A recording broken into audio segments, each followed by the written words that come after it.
गोजाम मावथिफोरखौ एंगारनाय हाबाफारि माने बिथांमोना 2024निफ्राय 2026 मायथाइसिम गलमा मण्डलीखौ इसोरनि गौरबनि थाखाय बिथांमोना दैदेनबोबाय आरो बिथांमोना गावसोरनि मावनांगौ बिबानखौ गोसो होसारनानै फोरबोनि गौरबनि थाखायनो बिथांमोना मावसोमबोबाय। बिथांमोननो मण्डली हिसाबै जेबो होनो गैया, फिसा फिसा बान्था होनानै बिथांमोनखौ बिबाननिफ्राय दिनै बिदाय होथ'बाय आरो बेजोंनो लोगोसे गोदान मावथिफोरखौबो दिनैनि बे सानावनो बरायनानै लानाय जागोन। लेफाफा आरो बिदिनो फिसा गिफ्ट होनानै बिथांमोननो मण्डलीनिफ्राय मान बावनाय हाबाफारि। बिथांमोनानो जाबाय 2024निफ्राय 26 मायथाइसिम जोंनि गलमा बेप्टिस्ट मण्डलीखौ इसोरनि गौरबनि थाखाय गाव गावनि बेसेन गोसा समखौ होनानै बिथांमोनहा फोरबोनि गौरबनि थाखाय मावबोबाय आरो बिथांमोनखौनो दिनै एंगारथ'नाय जाबाय। बे समाव आइजोनि मावथिफोरखौ मान बावदों। बिथांमोनाबो 2024निफ्राय 26 मायथाइसिम इसोरनि खामानि मावबोबाय, मण्डलीखौ दैदेनबोबाय।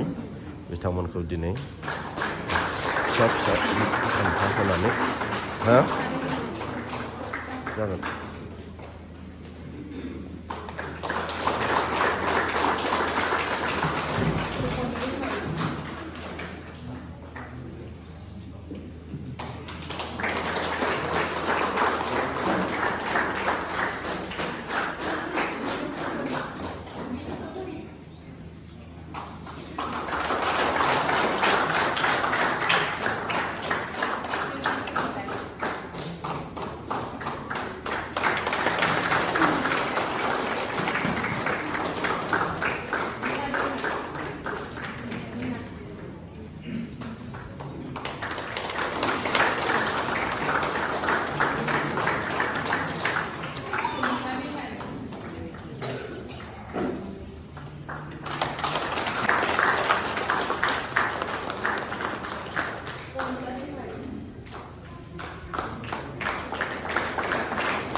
सासे दंबावो।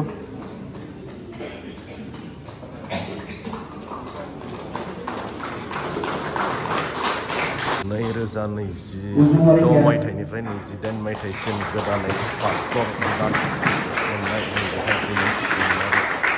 आरो बिथांमोनानो जाबाय जोंहा गलमा बेप्टिस्ट गिर्जानि 2026 मायथाइनिफ्राय 28सिम मण्डलीखौ दैदेननो थाखाय बिथांमोननो गिदिर बिबानखौ होनाय जाबाय आरो बिथांमोनानो बिथांमोनखौ जोंनि मण्डलीनिफ्राय गांसे गांसे आर'नाइ होनानै गोदान बिबानगिरि हिसाबै बिथांमोनखौ बरायनानै लानाय जाबाय आरो दिनैनि बे हाबाफारियाव।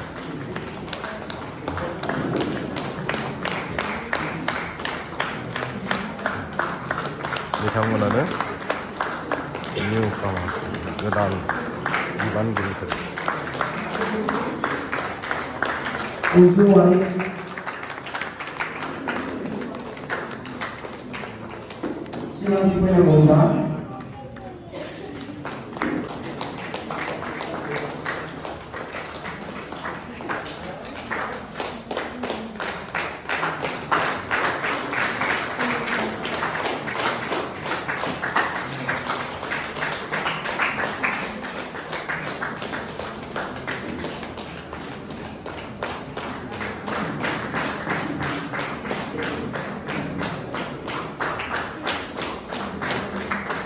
सासे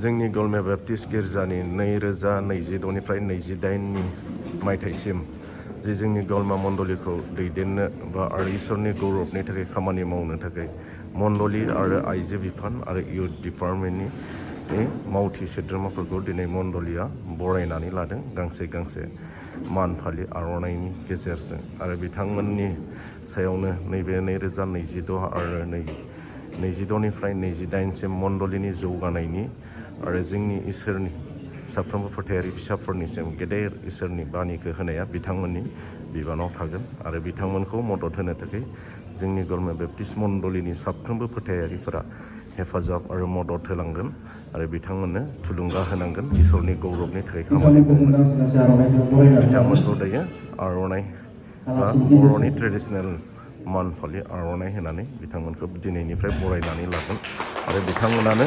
2026निफ्राय 28सिम इसोरनि गौरबनि थाखाय गाव गावखौ बावसोमगोन।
Dia masuk fährst du?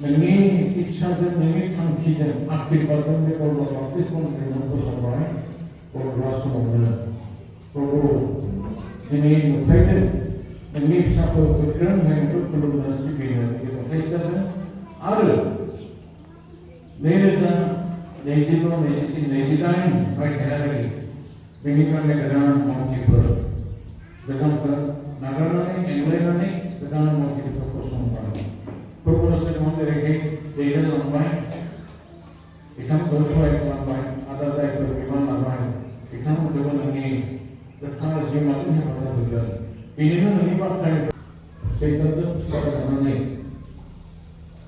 निराखै खाबाव गोलैनानै खामानि मावबाय थानाय उत्साह आग्रह आरो बेबायदियै मा होनगोन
गोसोआव लानानैनो जोङो इसोरनि खामानि मावनो आवगायलांगोन बयखौबो आं बेखौ गुरै खावलायबाय आरो सार बिथांखौबो हामबायदों जोंहा हाबाफारिया जोबाखै आरो जोंनि गेजेराव माखासे हाबाफारि दंबावो नैबे समाव जोंहा जि गोजाम मावथि एंगारनाय आरो गोदान मावथि बरायनाय बे हाबाफारिया जोबनानै थांबाय दायो जोंहा नैबे समाव दङ स्पेसियेल नाम्बार दङ आरो बिनि उनाव जोंहा मेसेज दङ आरो बिनि उनावहाय भट अफ थेंक्स दं आरो जोबनायाव क्लसिं प्रेयार दंबावो बेनिखायनो नैबे समाव जोंहा स्पेसियेल नाम्बाराव जोङो थांनि बेयाव स्पेसियेल नाम्बाराव सबिन बसुमतारी एन्ड फेमिलि बिथांमोननि फेमिलिखौ फैनानै बे समाव